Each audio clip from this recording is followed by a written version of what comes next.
Well, hello, everybody. Welcome to our conversation here, sponsored by the Center for the Political Future. I'm co-director Mike Murphy. This is also, we're starting our podcasting, so send the message. We're going to record this and put it out on that internet thing I hear is big with you kids. So we're going to start. Please, if you like the content, spread the word. We are very lucky today to have a particularly esteemed guest, and there's so much cool stuff that Congressman Will Hurd has done in his life. I want to give a proper introduction. So he represents right now the fighting 23rd District of Texas in the Congress. You're in your third or fourth term? Third term. Third term. It is a fascinating district because it's basically west of San Antonio and 800 miles of border with Mexico. So it's rural, it's suburban. It is one of the hardest districts to win in the country for a Republican. You've got to punch way above your weight to do it, and Will's done it 3 times. Now, before that, he was a CIA officer in the clandestine services side, which includes the undercover stuff, and spent 10 years there, 9 years there, and then went on to form and start up and be part of a cybersecurity firm. He's a true expert in that area, and we're going to talk about that a lot. He's such an expert that when he got to Congress, and this may not sound like much, but for those of us who've been in the system, he got to be a subcommittee chair as a freshman, which they never do. And that was a function of his incredible talent on technology and the fact that the average member of Congress still has a little trouble changing the time on a VCR. So I think you were towering above the norm. And so it was a subcommittee under government regulatory reform. I think they changed the name of that committee, House Oversight and Government Reform on Technology and Cyber, a true expert in that area, which is so critical, and we're going to talk about it and foreign policy. Now, Congressman Hurd announced that he would not be running for re-election. And we're asking him about that and kind of what his future might be as well. And then we'll have time for your questions and comments. So let's start out on this world of cyber, because it's a word everybody in public policy uses. But as somebody who's really taken a look with the Oversight Subcommittee on the government's IT infrastructure and then the private sector, how would you grade us, and what should we be doing in both categories? How ready is the government for the modern world of cyber threat? How ready is most private industry? And how can policymakers help us up our game there? Because it is really the new competitive space of the future. So I would say the government's a C-. Okay. And then private sector depends on the industry. Financial services, probably an A. Utilities, A. And then, telecommunications is pretty good. And then it drops off after that. And why does it matter? Most of the attacks that we have seen is taking advantage of a known vulnerability. Okay, this is something that there was a problem with the code that somebody knew how to exploit in order to get information. Right. OPM, which now everybody in the country knows what the Office of Personnel Management is. 5 years ago, nobody knew what it was because they had a system that they knew was insecure, didn't fix it. We knew what the fix was. And 24.1 million records of people that have gone through a security clearance was stolen by the Chinese, right? This is outrageous. And then you look in the private sector, you have the Equifax breach, right? The number of, it was like a third of the entire country had their information stolen. Oh, and by the way, none of y'all ever opted in to give Equifax your information, right? Which is one of the things that is crazy. But what is getting scary now, when you saw recently there was 2 breaches in the last couple of days with Microsoft, and there is what's called a 0-day vulnerability. A 0-day is a problem with code that nobody ever knew about, which means there's not a fix. So when you identify it, it takes time to come up with a fix for it, and then it takes time to ultimately deploy it. So that's a scary, when you start seeing there's a big window where there's a it can be huge window, right? And so what do you need to do? The government needs to make sure and enforce that all your software has the most recent versions, right? And as individuals, we need to do the same thing. And have a strong password, more than 14 characters, and don't click on emails from people you don't know where they're from. So when I was in the cybersecurity business, a lot of times we would get in, every engagement, we always got in.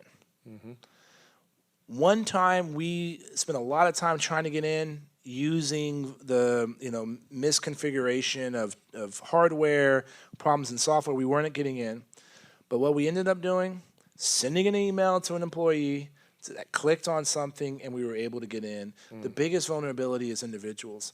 And ultimately, the scary part of this in the future, cybersecurity is going to come down to good artificial intelligence versus bad artificial intelligence. And so the speed of the attacks are going to increase. And the average large company in America gets attacked 54.1 million times a year. Yeah. Which is crazy. So this is going to continue to be an issue, and the public and the private sector has to work together. We have to understand the kind of information we should be protecting, and we have to do this ultimately as a public-private partnership. So I think one thing, at least because I'm a geek for this stuff, when I talk to friends and everything, they're like, "Oh, okay, my Equifax might be known, or my metal, it bugs me, but what's that so worrisome?" And you might want to explain, but that gives bad actors a way to find out who at the cruise missile engine plant has a kid with pediatric cancer and is going bankrupt, which is then a way to get to those people. So this data is much more weaponizable, I think, than the average person thinks.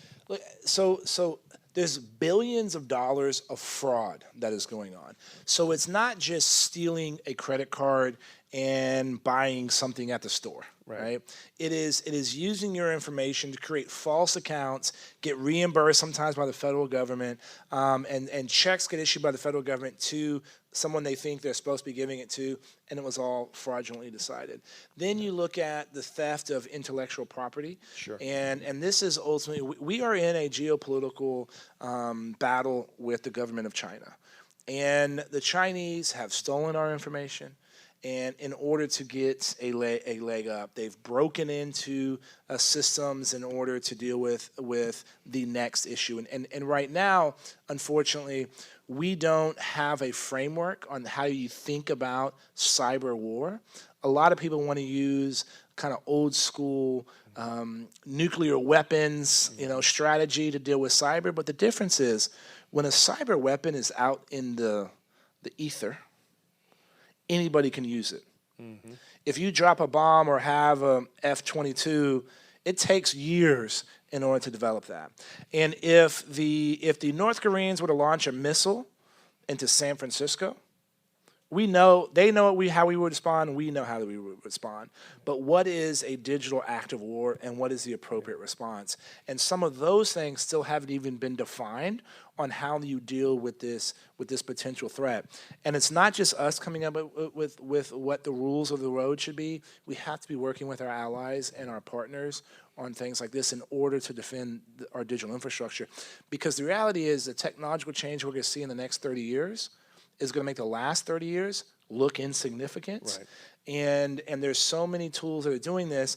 And in order to keep our competitive advantage, we need to be first. Whoever gets quantum mastery first, is going to. They're going to crack every code there is in a week. 100%. Yeah. That's the quantum computing, which is worth. It sounds like something out of Star Trek, but it's amazing for both medical research, but it's a nightmare for data security. So who's the worst, or at least the most, who's got the biggest punch and is using it right now as a state actor? China, Russia, or is it kind of equivalent? So they're using it for different things, right? Okay. The Chinese are using it as a tool of their national policy in order to outcompete with U.S. businesses.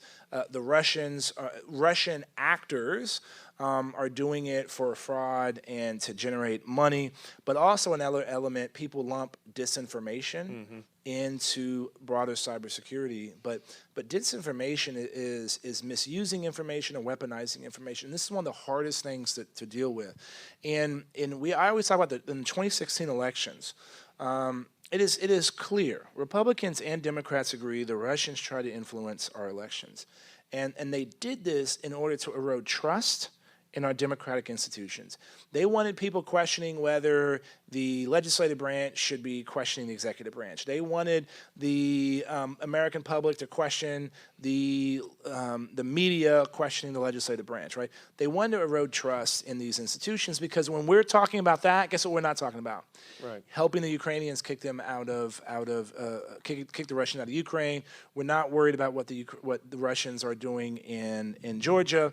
And disinformation is part of covert action.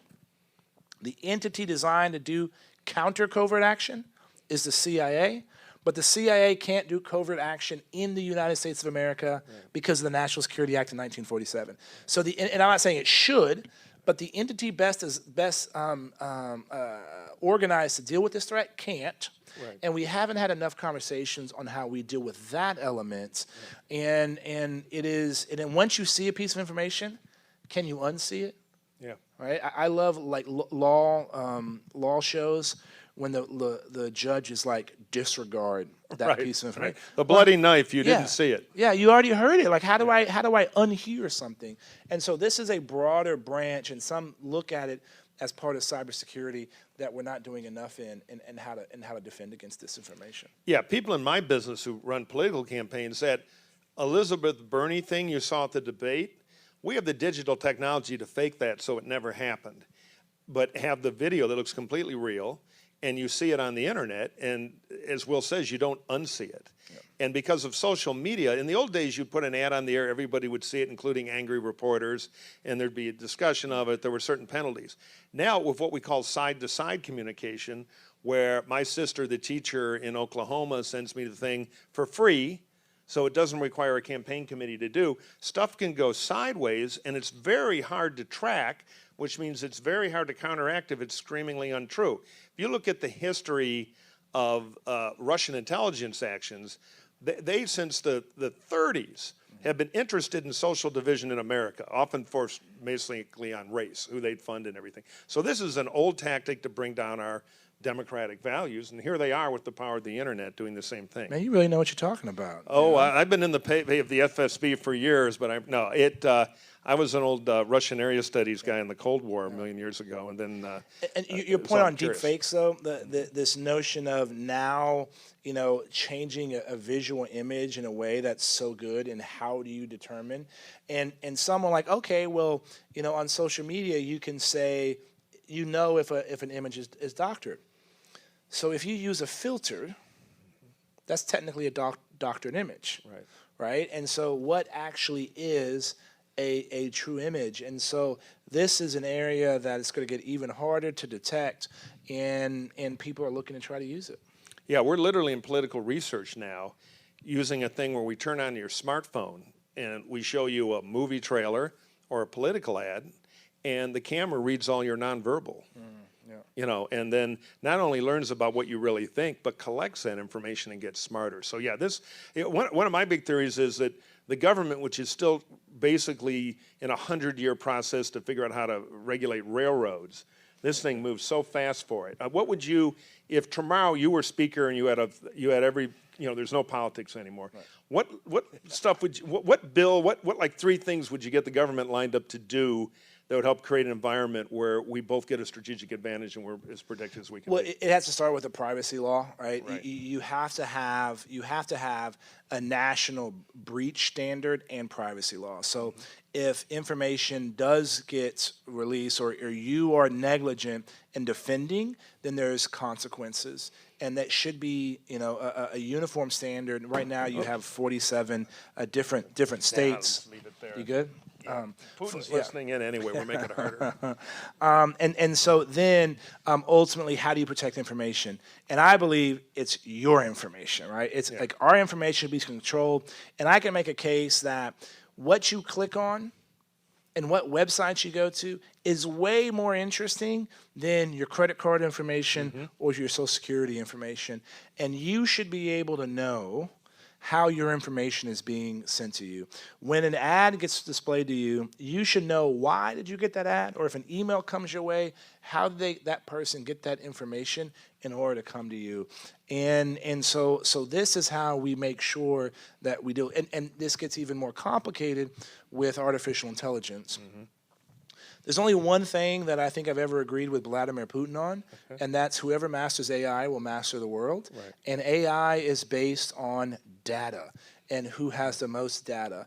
And ultimately, we should have liberal, democratic, Western values, little l, liberal values define the ethics around artificial intelligence, not the government of China. And right now, the Chinese are a leader in AI. A lot of folks in the U.S. and industry gets mad when I say that, but they don't care about civil liberties. Right. They don't care about privacy, and they're sucking information from everywhere.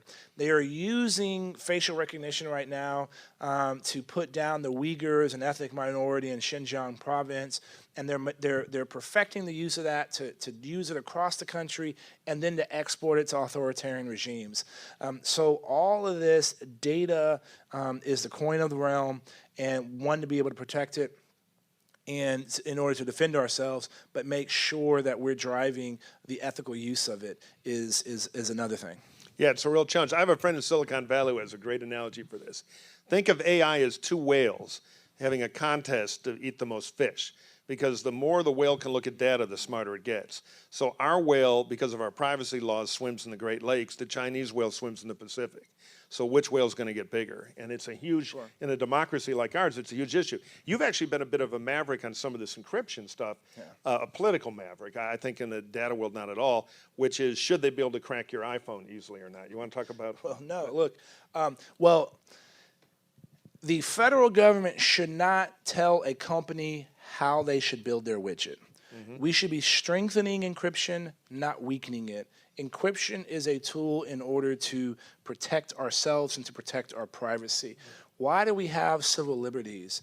Right? The government, businesses have such an awesome power with the data that they're able to collect, the things that they're able to do, and the way that we protect against overreach is through privacy. And it is something that often people, well, I don't have anything, I'm not doing anything wrong. Well, good, that's good for you, but we should always be distrustful of these big entities and what they're doing, and that starts with by you being able to control your own information. And that is, and all these technologies are connected, 5G, AI, quantum, encryption. 5G matters. Look, it's going to be awesome to download a 4K video on my phone in 3 seconds. But what really is interesting about 5G is the latency. And latency is, you do something on your phone, that command goes to some server somewhere in the cloud and comes back, right? And in 5G, that trip is going to take 10 nanoseconds. Why does 10 nanoseconds matter? We make decisions in 8 nanoseconds. So we're basically be able to have the entire power of the internet in real time. And what is that going to allow us to do? That's how you're going to empower artificial intelligence.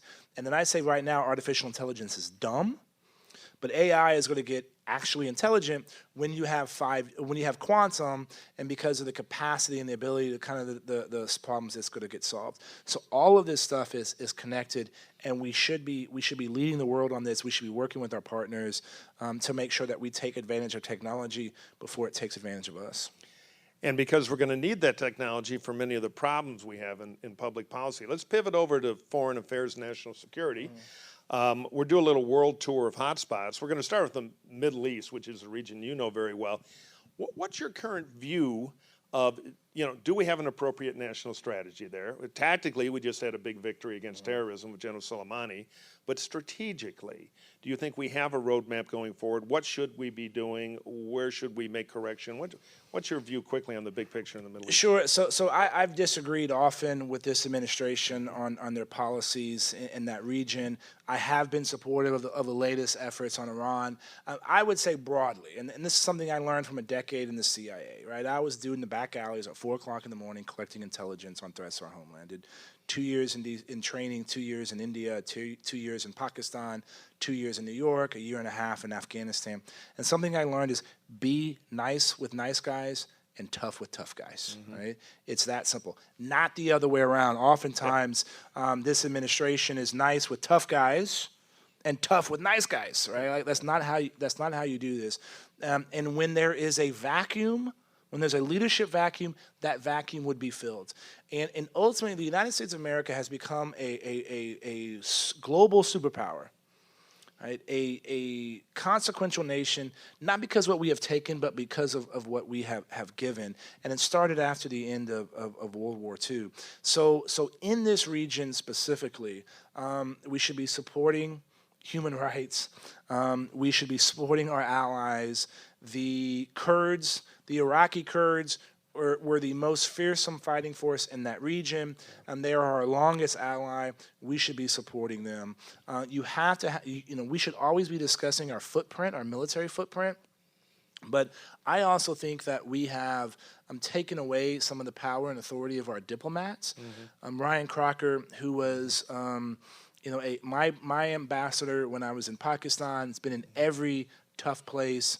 He says if you have more pumps and wingtips on the ground, it prevents boots on the ground. So the more diplomats, the more intelligence officers you have, it prevents your military from having to go in. So increasing that is ultimately important. And then in Afghanistan, you cannot negotiate with somebody who's killing you at the same time, right? So the fact that you want to negotiate with the Taliban and not include the Afghan governments is wild to me. And you're not good, and you're doing it while they're still killing you, right? It absolutely doesn't make any sense. And again, footprint we can probably reduce to some point, but we should be supporting these entities because why? You cannot allow a place for groups like Al-Qaeda and ISIS to reform and attack the homeland. Al-Qaeda, while it is a shell of itself, is still trying to continue to attack things here. I was in the CIA when 9/11 happened. On September 12th, 2001, if you would have told me there would have been in 19 years without another major attack on our homeland, I would have said you're crazy, right? But there hasn't been because the men and women in our military, the men and women in federal law enforcement, the men and women in the intelligence community, the men and women in the diplomatic corps continuing to protect us. So that's the reason, and it's a fraction of the cost to solve the problem there before it gets here. Yeah, I think there's the case study of it is there is deterrence when we're out front in their backyard.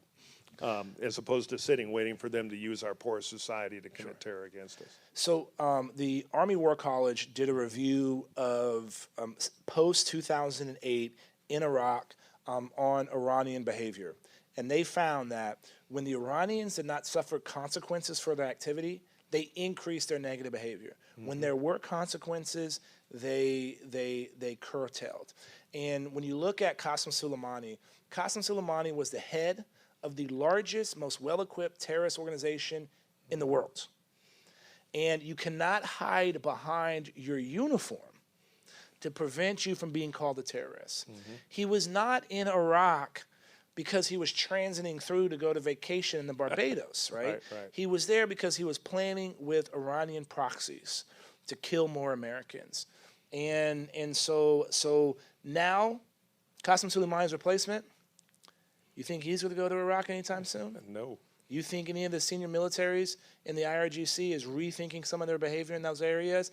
And then now their proxies that are in Iraq are concerned that the Iranian government doesn't have their back, right? Which makes them even more willing to engage with the Iraqi government. So that's a time in where a consequence, was a positive thing. But it's dangerous. It is an escalation. But we know that when there's a response, behavior stops. Yeah, I thought it was good news, a sign that the Iranian leadership is rational, which it generally has been, that they didn't escalate conventionally because it wasn't in their interest. They're asymmetric players, which means crank up Hezbollah or whatever. But if their proxy forces are worried about the commitment and you can't get an IRG general to leave a bunker now, it's a step forward. For sure it is. What I think, I'm a right-wing Republican, but I've been a Trump critic since about 1989.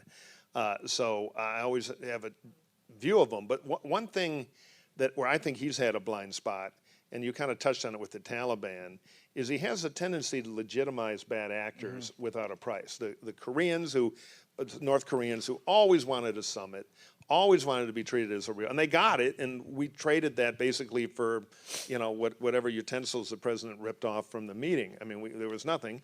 The Taliban was going down that road.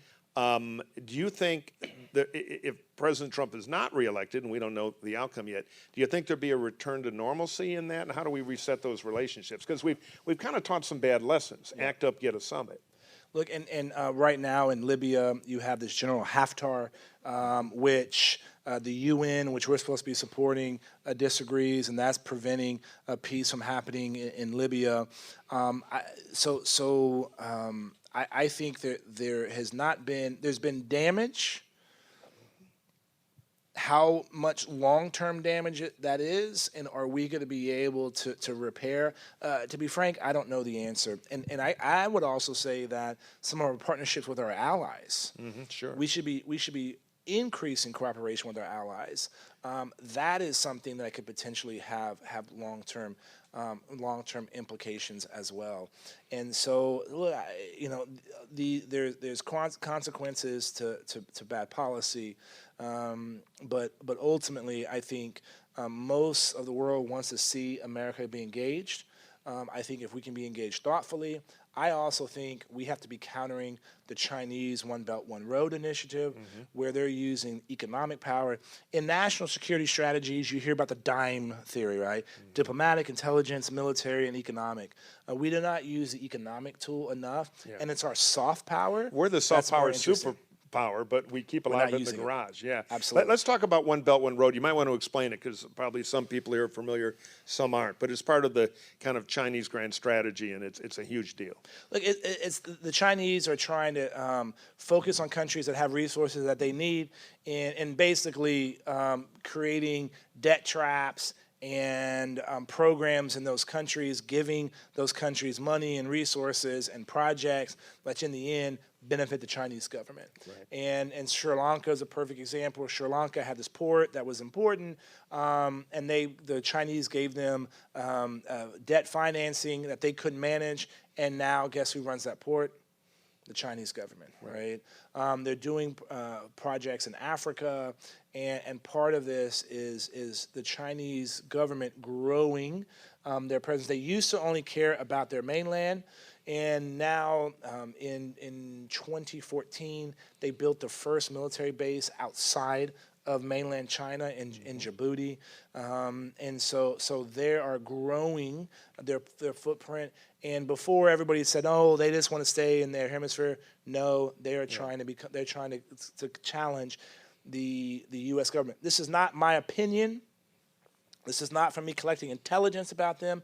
This is what they have said themselves. They are trying to surpass the United States of America as the global superpower by 2049, which is when they will celebrate 100 years of communist rule in mainland China. And that's in their documents. That's what Premier Xi is trying to do. Yeah, they're building a real Navy, which is going to be interesting because we're going to be on the other side of a Monroe Doctrine situation in 30 years in the Pacific, too. We've treated it like a lake. The next couple of presidents are going to have to deal with this. What's your view? I'm kind of a fan of the Graham Allison book, which has the bestseller written all over it title, Thucydides' Trap. But it's a historical study, I think, of 13 case studies where the dominant power deals with an ascending power. And it's either war or peace, and it's more often war.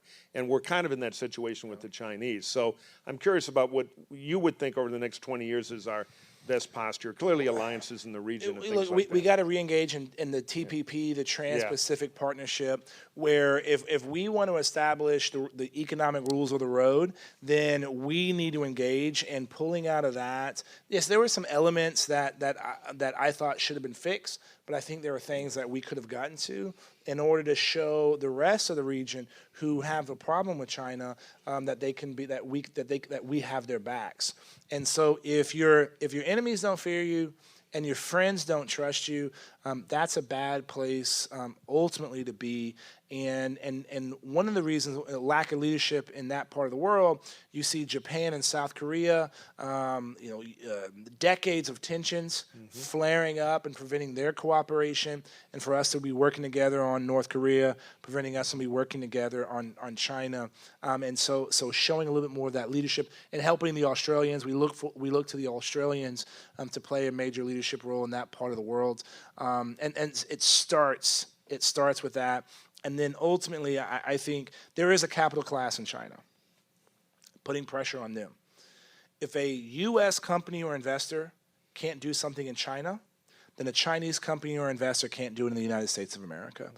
If you're forcing Microsoft to give you their source code, then you need to give this. A Chinese company has to give their source code here in the United States. That's true reciprocity, and that would put ultimate pressure on the capitalist class in China, which influences their political leadership. So let's use that in that economic levers that we have to pressure some of those decisions to prevent war. And the difference when we look at the U.S. versus USSR, then Russia, our economies were not intertwined at any level the way it is right now with us and China. Mm-hmm. It's in neither side's best interest in having a World War III, but we are in a whatever one adjective above Cold War is with China. I think that's what we're in. Erskine Bowles has a great joke. I had it with him. Time for war. Step one in our war plan: borrow money from the Chinese to pay our military. So we are intertwined, which ultimately is a deterrent to bad actions, or at least reckless actions. We will see. Finally, Russia. They punch above their weight in troublemaking. We're going to need some kind of reset post-Trump, where, in my view, they've run pretty wild. What do you think the next president ought to be doing about that, either Trump 2.0 or the Democrat? You cannot trust Vladimir Putin. End of story, right? George W. Bush, he had his infamous "I've seen into his soul" or something like that. Right. President Obama tried to reset. President Trump is doing it. This is not. Vladimir Putin is interested in one thing and one thing only: reestablishing the territorial integrity of the USSR. He knows he cannot fight the United States economically. The entire Russian economy is a little bit smaller than Texas. Yeah, makes it smaller than California. And he knows he can't beat us militarily. That's why he has to resort to asymmetrical threats. And so that is going to happen. What we should be doing is supporting countries like Georgia, Moldova, because the amount of activity the Russians tried to do in our election, what they're doing in those countries is crazy. Yeah, totally. And so most people don't know where Georgia is. They think it's a state, rather than Georgia, the country. Most people have never even heard of Moldova. But these are all entities in Eastern Europe that if we support them, this is how we deal with the Russian government. He's just further, I think he's 1 year or 2 years away from being the head of a Russian entity. I think Stalin is the only other Russian leader that he's been in power, that's been in power longer than Vladimir Putin. He's going for the record. It's funny, I did an election in Georgia during the Shevardnadze, during his decline. And so we bring over the Americans to, teach them democracy, which is a two-edged sword, because we immediately went to all the U.S. dirty tricks. And we're running negative TV ads, which they hadn't seen, and they're working pretty well, particularly in an industrial region in the South. And the Russians, you could see them everywhere. The Russian operatives all wore the same outfit. It was ridiculous. And they had a grip on the state power company, which in their politics they'd call the administrative resource, which basically was give everybody works on the National Railroad a thing. If you don't turn in your ballot, you don't get your paycheck, stuff like that we never see here. Anyway, we're making gains in about 20% of the country in this corner. And for the last 7 days of the election, they turned off the electricity so nobody could watch television. Hadn't seen that fastball before. Right. And it worked pretty well. Yeah. But it is amazing what they do. And I am, for one, always confounded about this nice guy Russian leader thing. I remember I was in Moscow in the pre-Gorbachev days. I was actually there when Chernenko died, and they were swearing in Andropov. And the Russian friend was joking about watching the press release. It'll be he likes jazz. Because every time we get a new dictator, they put out the line he likes jazz because somehow the Americans fall for that shit. And it's always the nice guy, you know, secretly loves Mickey Mouse movies. Yeah. But no, it's exactly what you think. The Russians, so a lot of the countries in Eastern Europe, they love Russian soap operas, basically.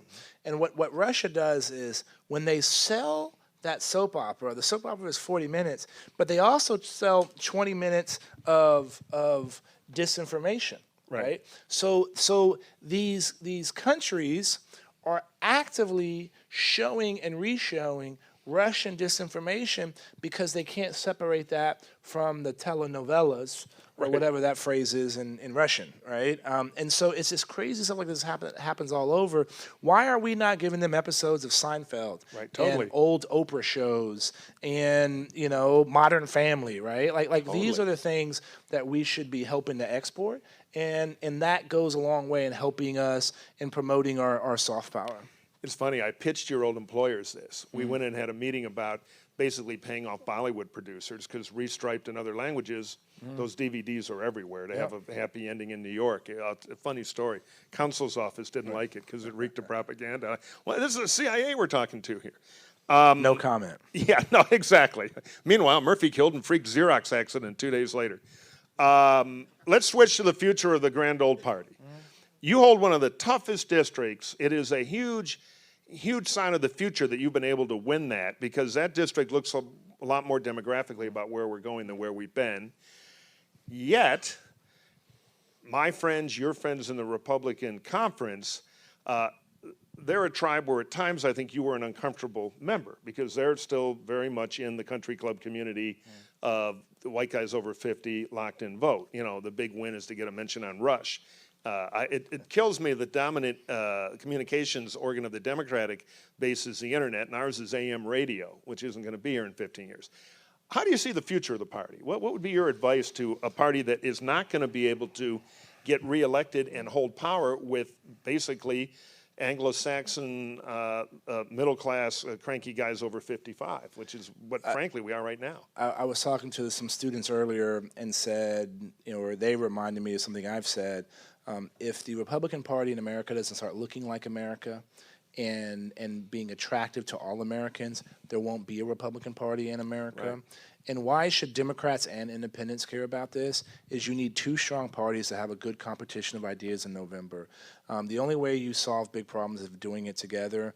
And this notion that unified government, you know, having one party in the White House, the Senate, and the House is the only way to get things done, that's not how big things have happened in the past. And there's three groups of voters, the three largest growing groups of voters: communities of color, women with a college degree in the suburbs, and people under the age of 29. Our brand is terrible with them. Right, right. And because it starts with if people think you don't like them, they're not going to listen to you. And I've said before, and pardon my language, I say don't be an a-hole, don't be misogynist, don't be a homophobe, don't be any kind of phobe, right? And that's the first step. And you know, I was telling them earlier as well. I saw a stat that I didn't think was true, that Ronald Reagan in 80 and 84, and then George H.W. Bush in 88 won the under 29 vote by 30 points. Mm-hmm. That's crazy. If you're under the age of 40 right now in many places in the United States, you have to whisper, I'm a Republican. Yeah. Right? And so it starts with being competitive in some of these communities. And part of it is, look, everybody always asks some version of this question: how'd the black dude get elected in a Latino district, 71% Latino district? Show up, treat people with respect, solve problems. And if we don't start doing that, you're going to see some tough trends. And whether that's 2020, 2022, 2024, we know it's going to happen, and we have to get our act together in order to start talking to these communities. But also the other thing that's happening on the other side of the aisle is that Senator Sanders or Senator Warren is not the median of the Democratic Party. And so you have Democrats and independents that are concerned where that direction is, and I think the opportunity is folks in the middle. And I've learned, representing a 50% Republican district, a 50% Democrat district, way more unites us than divides us. And if you talk about that 80% we agree on, you can ultimately solve problems. And my experience has been, I'd be curious what you think, the ugly little secret is a lot of the people on the R&D side, the members, would rather get along, but they're trapped by the law of their primary voters, which means, you know, it used to be there were about 90 Republicans and Democrats who were caught in between the most conservative Democrat and the most liberal Republican. Now I think it's 2. And so it's become so tribal, I'm right, you're evil, that they're afraid to operate at all. And it's frustrating to a lot of them, too. So 2020, you have, going into 2020, you have 31 Democrats in seats. Donald Trump won in 2016, and you have, well, it used to be 3 Republicans in seats that Hillary Clinton won. I was one of those 3 that Hillary won in 2016. 19 years ago, that number was over 75. 10 years before that, it was in the hundreds, low hundreds. 10 years before that, it was about 150. And so you had more people that were willing to solve problems. And again, we were talking earlier, it's the way the primaries are built.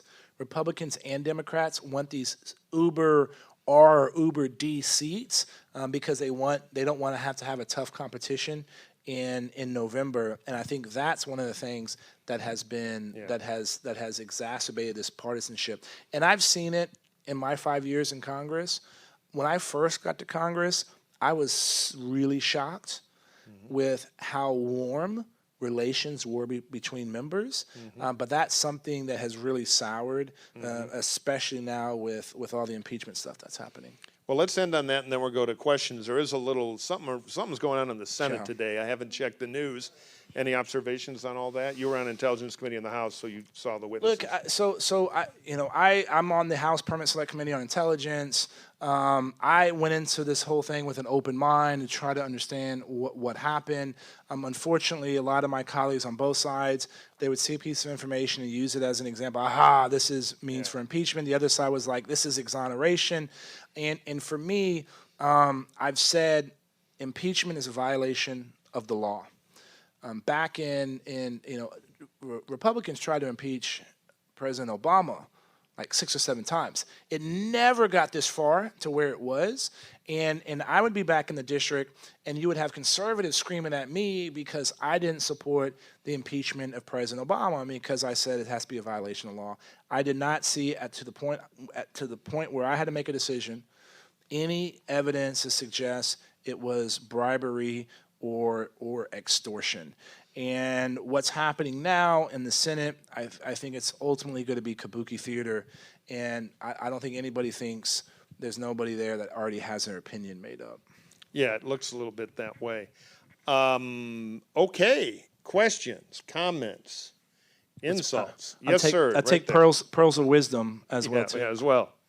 Hi, thank you very much for being here, Congressman. I'm curious if Donald Trump's apparent ties to the Kremlin concern you at all.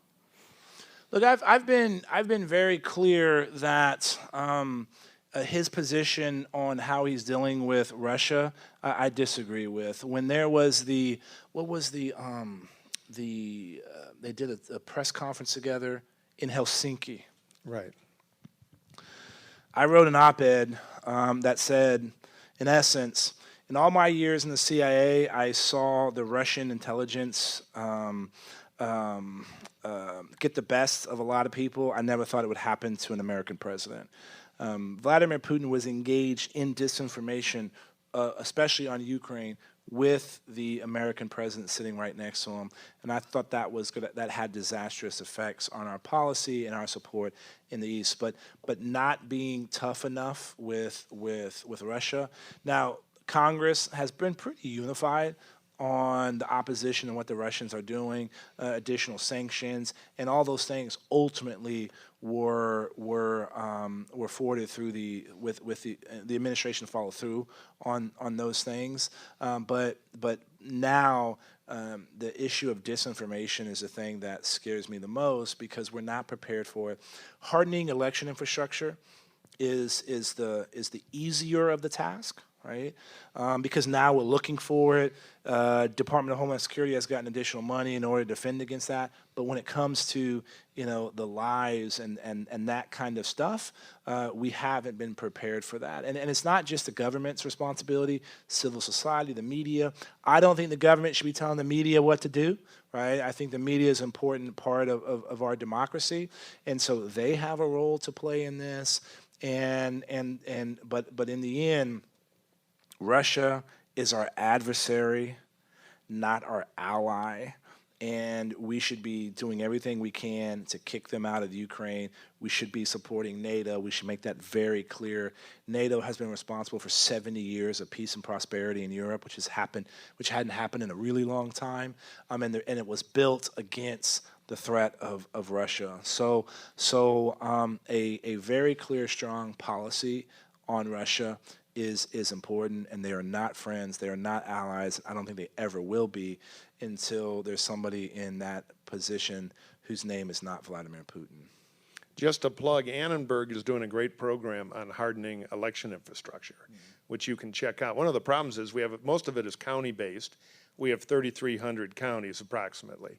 So even if you're 90% efficient in hardening, you're leaving 330 counties that could be vulnerable. And the government is generally not a 90% plus efficiency organization. So it's a fascinating project. You can check it out. There's about 100,000 voting districts right across the U.S.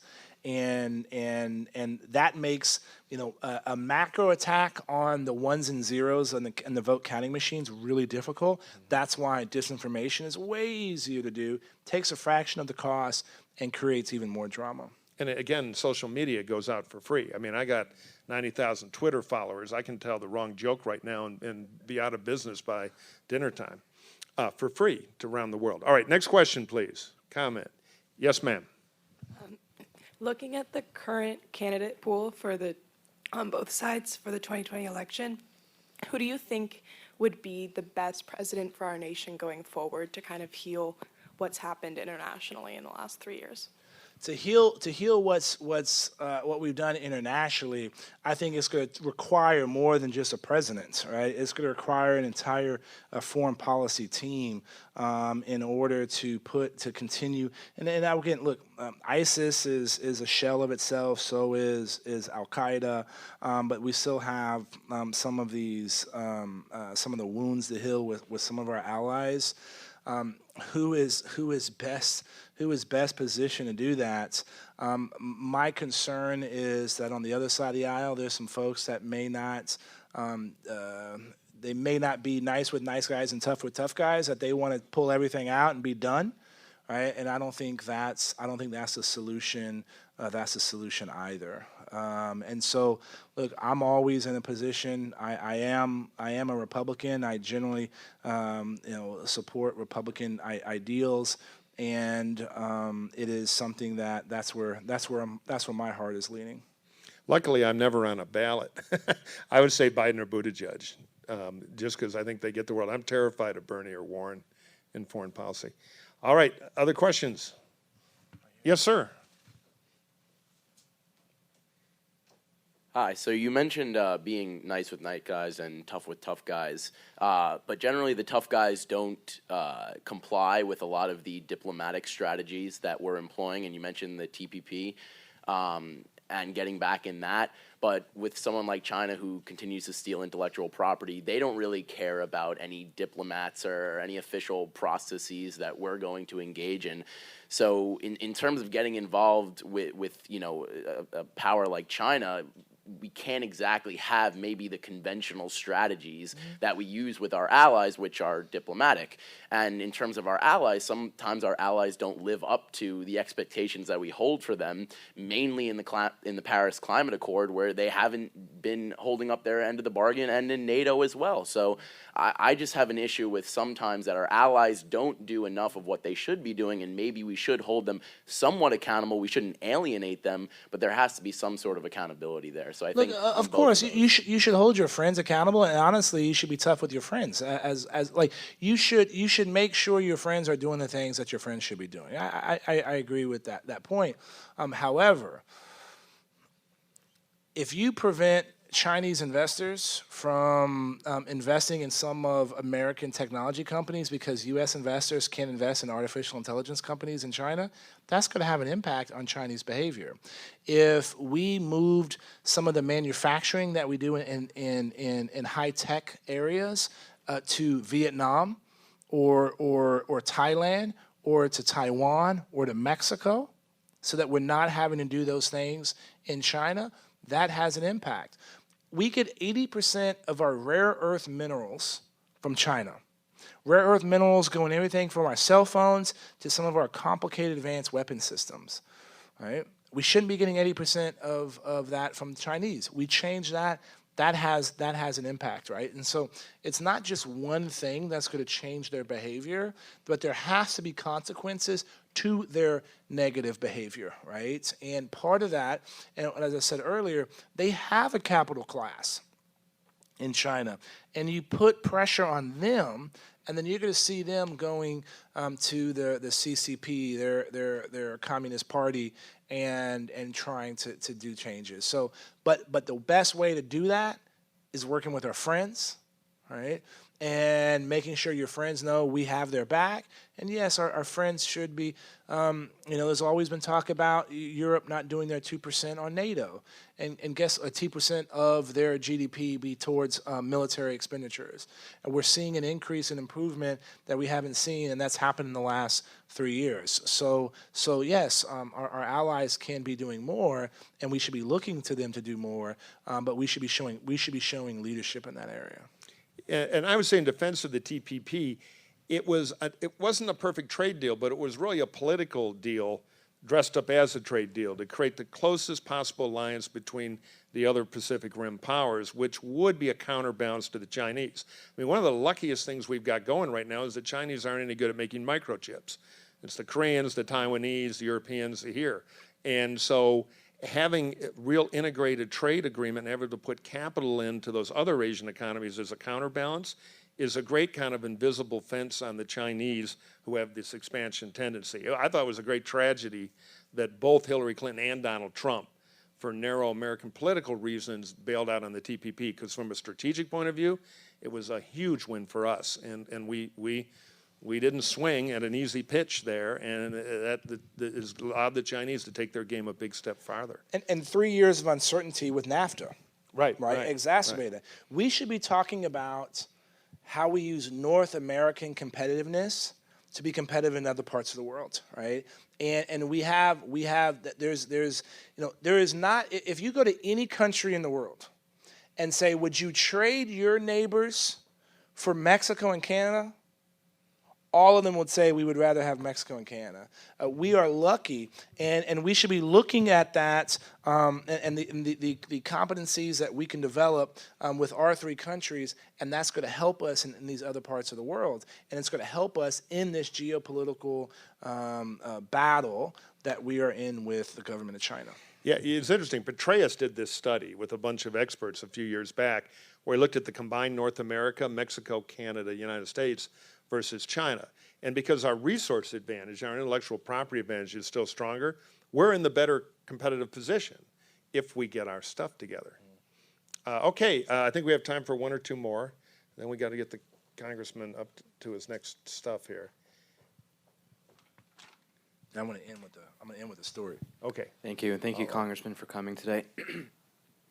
You mentioned that China would like to surpass us economically or in other ways by 2049.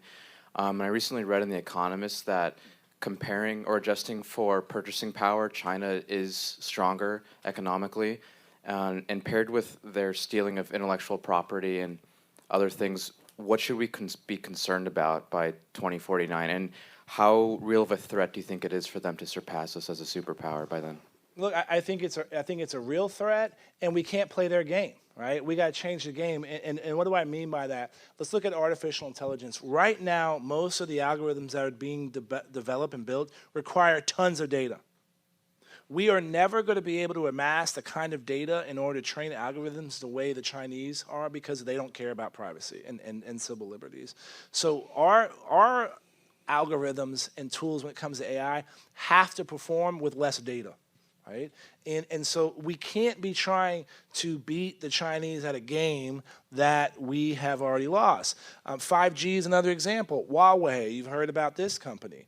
Huawei already has 30% of the world market when it comes to 5G. They're cheaper, their stuff works really well, and they're basically giving it away for free because the Chinese actually, I can make an argument that the Chinese don't care about 5G. They care about all the companies that are going to be built on top of 5G. That's where all the next trillion-dollar companies are going to come from. And why did Amazon, Google, Facebook, all the big American companies, the tech companies, start here? Because we had the best 4G network, right? And so this is the same thing that will happen there. So we can't try to fight them at a game that that they may be a little bit ahead of us or their trajectory is better. But I will always take American creativity, entrepreneurship, and innovation over an authoritarian regime any day of the week. And so what should we be doing? One, when it comes to these technologies, we need to make sure the federal research dollars are deployed in the right way. We have to make sure that we are developing a workforce of the future to take advantage in these places. Oh, and by the way, if the Chinese want to steal our technology, let's steal their engineers. Right. No, Right? H-1B. Guess and all what? That. You're gonna get a high-tech worker visa, and if that requires you to bring your parents, let's evaluate that, right? So let's make sure that we have those folks that are leaders in AI and quantum and stuff coming here and innovating here at great campuses like this and my alma mater, Texas A&M University. Those are some of the things we can do. And to your point, we always talk about the amount of China is going to surpass the United States in research dollars by the end of this year. Hey, guess what? If you put the number of man hours in research, they surpass us a long time ago, right? And so recognizing that we're in a competition, and to be frank, I think that's only has happened in the last year or two. Before, everybody thought, made in China is a joke. Now people know it's real, and people understand their potential impact. And so recognizing that we're in a competition, to be frank, is half the battle. And I said earlier, there's only two remaining bipartisan issues in Washington right now: the threat of China and cybersecurity. And so this is where you're still seeing some work being done in Congress to try to make sure we have laws that don't stifle innovation and prevent and make sure that we're ready to deal with them.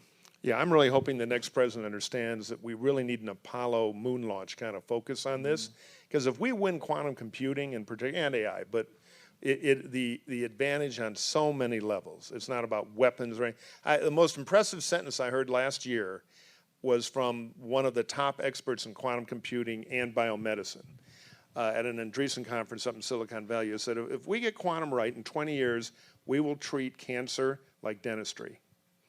That's how powerful this is at understanding the physical world. So I think I'm going to let our great guest, Congressman Hurd, finish up with some remarks, and then thank you all for coming. So when you're in the CIA and you're going to collect intelligence from somebody, you got to make sure you don't have surveillance. And I'm in a city I had not been in before, and I'm in a Toyota Tercel, small vehicle. And I turned down what I thought was going to be an abandoned alley. When I turned down this alley, it was like a parade. A couple thousand people in this alley, pack animals, 3 or 4 on either side of me. I'm driving about 3 miles an hour, and this woman walks in front of my car. And I mash on my brake, roll over her flip-flop, and drag her foot across the concrete. Bust her toe wide open, the meat's hanging out, it's nasty. And she looks in the car and realizes that I'm not from around there, and she starts screaming bloody murder. And I have a couple hundred people banging on my car, right, and shaking my car. And, the CIA taught you in this case, get off the X. The X is a location where something's going down. The last place you want to be when something's going down is where it's going down. But my Tercel wasn't going to be able to get me that far. I had a weapon, but not enough ammunition for this situation. So I did what they least expected, and when I was told not to do, I get out of the car. I unfolded my 6'4" frame out of the car, and everybody was shocked that I got out. But 2, I was like twice the size of everybody else. And in that moment, they were stunned. I said, does anybody speak English? I knew some of the local language were not good enough for this situation. And this one kid, I remember his face for the rest of my life, parts the crowd, and he raises a finger in the air, and he says, "I speak the English." I said, "Sir, where's the closest hospital?" And he said, "About 4 blocks away." I said, "Fetch me a rickshaw." Rickshaw is a scooter with a carriage. Rickshaw comes up, and I make a big display of taking some money out of my pocket, hand it to the woman. I said, "Take her to the hospital immediately." And she gets in the rickshaw. My little translator gets in the rickshaw, and the rickshaw drives away, and the crowd starts clapping. They were patting me on the back. One dude even opened the car door and helped shove me back in to my little car, and the sea of people part, and I'm driving away. And I look in the rearview mirror, and everybody's waving, right? And my heart is beating because I thought my mother was going to get a phone call that no mother ever wants to get. But one of the things, I tell that story because there are thousands of men and women every single day and every single night putting themselves in harm's way for us to enjoy the liberties that we are enjoying right now. And it's awesome to represent my hometown, but it's even more awesome to represent those people. And I'm hoping, and what I love about going across college campuses is meeting young, smart, talented, amazing young men and women who are looking for ways to serve their country. And so for those of y'all out there that are thinking about that, thank you. We need you, your government needs you, and you're going to be the reason why we're able to stay the greatest country on the planet. So I'm looking forward to that. Thanks for having me here, and God bless y'all. Thank you. Thank you all for coming.